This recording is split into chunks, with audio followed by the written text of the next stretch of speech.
Hey, how you doing? It's Johnny Miller from Point Blank Online Music School, and I'm here today to give a little tutorial for you in Ableton Live, focusing on a sidechain compression technique for DJ mixes. Normally, sidechain compression we use in production to get a nice balance between our drums and our basses. But I'm going to show you how you can use it in a DJ set, in a sequence DJ set in Ableton Live's arrange view, to get a smooth transition from one track to another. I hope you find it useful. You can check out loads of cool free content from Point Blank on their website, pointblankonline.net, and also on the Point Blank blog. So enjoy the tutorial today. Look after yourselves. Peace. So here we are in arrange view. At this point in the proceedings, I want to go from this Miami horror track called Sometimes, just like an indie dance thing. I want to go into a track, kind of electronic track by John Talabot called Changed. So at the moment I've just lined them up end to end, and if I play the end of the Sometimes track, we've got these nice vocals and keys, and then right at the end we've got this kind of long kind of held keyboard note. Now I'm going to use that in the mix, in the transition. The John Talabot thing just starts just with drum beats and little keys, and I like the way this thing starts. I want to use that as well. I don't just want to fade it up, I want those beats to just kind of drop in. So what I'm going to do, I'm going to do two things. I'm going to use a simple duplication to extend this end section. So we've got that long held note, and I'm going to extend that right out into the John Talabot track. And then I'm going to use Sidechain Compression to give a nice ducking feel on that long extended keys part, just to make that transition a bit more interesting, instead of just stopping one and starting the next one, or doing a kind of standard mix where they overlap for long periods of time. Just going to get a bit more creative with this. So first things first, I need to identify a section of the end of Sometimes that I can use, essentially loop. So this section here,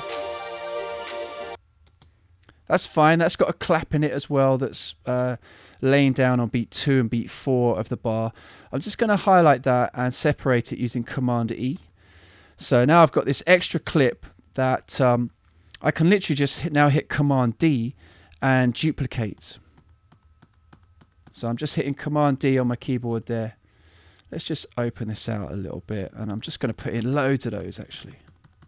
There we go. So if I just solo track 4, let's just listen to that.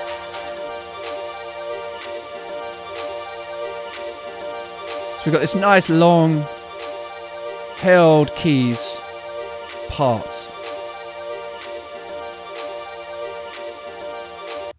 Now I'm going to move the John Talabot track back a little bit, just so we get to there. And by the time the vocal finishes, let's just listen to this actually. I need to make sure I put the beginning of this clip in the right place.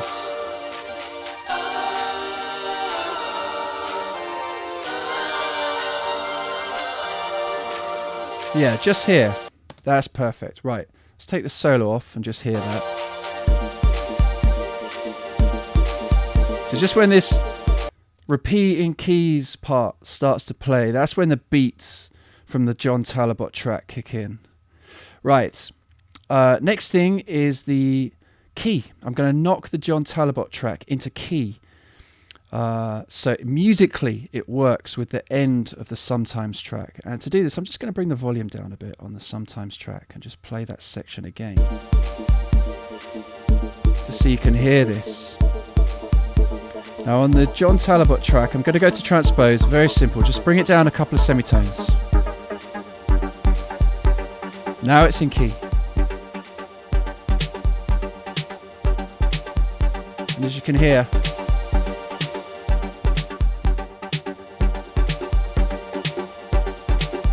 that just works really nicely now with that long extended key section on Sometimes. Now for the sidechain compression. I'm going to add a compressor. Let's go to Audio Effects and just drag a compressor onto track 4. There we go. open up the sidechain, and I'm going to sidechain the audio from track 5, which is the John Talabot thing. So, okay, audio from track 5. I'm also going to use the EQ. I'm going to switch the EQ on, go to the low shelf, and just go down here to sort of around 100 Hertz. And now you can see the kick drum signal coming into the compressor. All I need to do now is just bring the threshold down. We get that lovely ducking effect. This is kind of standard stuff, but most people use this in production to get that lovely ducking effect on a pad or on a strings or keys or something. I'm using it in a DJ mix, which I think sounds really cool, and it's quite easy to set up. Good tip for sidechaining, feed forward 1, the model, it just works a little bit better with sidechaining. You sometimes get clicking and sort of extra noises when you use some of the other models, but feed forward 1 seems to work really nicely for sidechaining to kicks. Right, the last thing I'm going to do is just work the automation, and of course I don't want that sidechain, I don't want this compression set up for the rest of the the whole track, so I'm just going to bring the threshold right up. In fact, I've just moved the model, haven't I? Let's go to just move the threshold pot. There we go, the fader rather. And now you see that the threshold automation lane is open just because I moved the value on the device. That's just one of Ableton's little built-in functions that's really useful. I'm going to keep that threshold right up high, and then just as we get into the John Talabot beats, I'm going to program in automation so that threshold falls, drops like this. I could actually go a bit further down.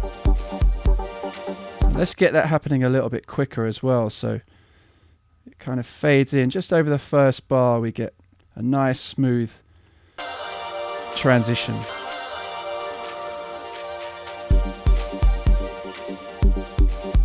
In fact, that's a bit too much, isn't it? Let's just open this out. How about that? So it just eases in the sidechain effect. There we go.